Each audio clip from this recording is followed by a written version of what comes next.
In this last video, we start with the very beginning of the roots of the Neca Godzilla line. Neca Godzilla 2014? Okay.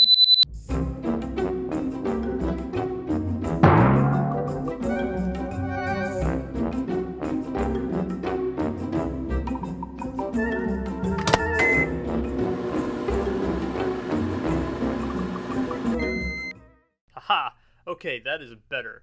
This was the start of the line. In 2014, merchandising rolled out with excitement for the new Godzilla 2014 merch, including the announcement that Neca would be producing a brand new Godzilla line. The best news about this is it wouldn't be just limited to Godzilla 2014.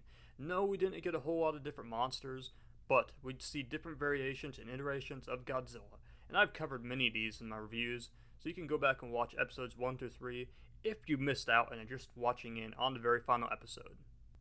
Neca's very first Godzilla was exceptional for the start. Plenty of detail, and it captures the essence of Godzilla 2014 perfectly. Some people complain that the head is too small, and the issues with the teeth, which I fully acknowledge. Our spines appear to be a weak point, but overall the body texture is pretty well nailed and makes up for that problem. Articulation is well done, not exactly on SH's level, but it is good enough. It includes bendy wire in the tail, which it was a standard for Godzilla figures at this point in the line. Paint apps don't use a lot of variation, with the exception of the belly, which lightens up a little. The figure was re-released in 2020 with a newer poster box art. Unfortunately, I don't own this version, so I can't say a lot about it or shed a lot of light upon the differences, since I don't own it myself. This figure is easily one of NECA's very best Godzilla figures, and it was a great way to come swinging out the gate. A start of a 6-year figure line. By 2019, it was time to move the Godzilla line on to another level. With the release of Godzilla King and the Monsters, NECA released their last legendary Godzilla design. Multiple variants were released of this figure, but it all started with the standard Godzilla. The detail of this guy was just above NECA Godzilla 2014. In fact, certain aspects, controversial opinion incoming, I believe NECA did better than SH Monster Arts.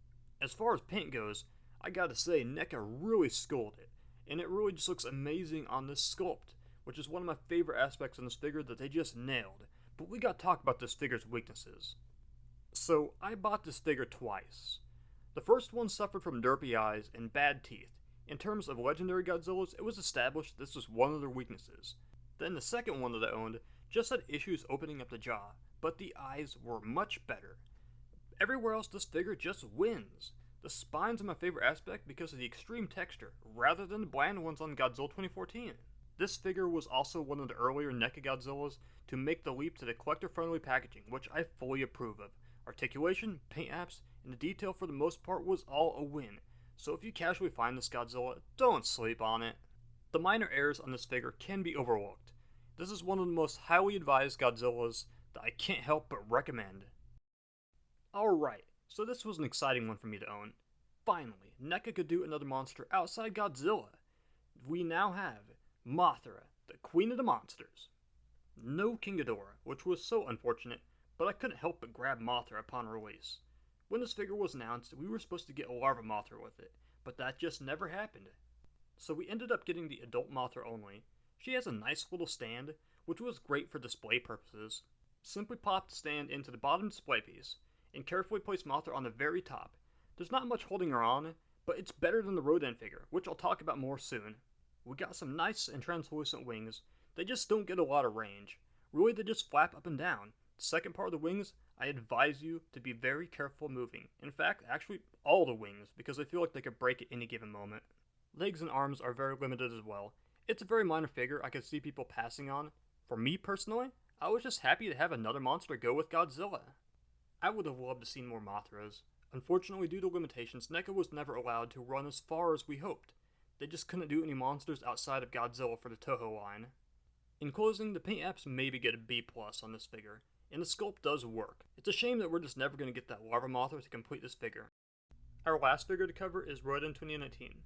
I had passed on this figure originally, but it made its way to my collection after becoming a Christmas gift to me, and he was a well-welcomed addition to my collection. For the following Christmas, I remember I used him as the Christmas tree star, and that'll be his job this year in 2021 and beyond. Like Mothra, Rodan has a base with a stand that keeps him up like he's flying. but the stand is really bad, and I mean really bad. So many times I've just found him laying on the floor. Looking at the stand, it is easy to see why. Simply plug it into the explosion, and then you rest him on the top. There's really not a lot keeping him on the stand.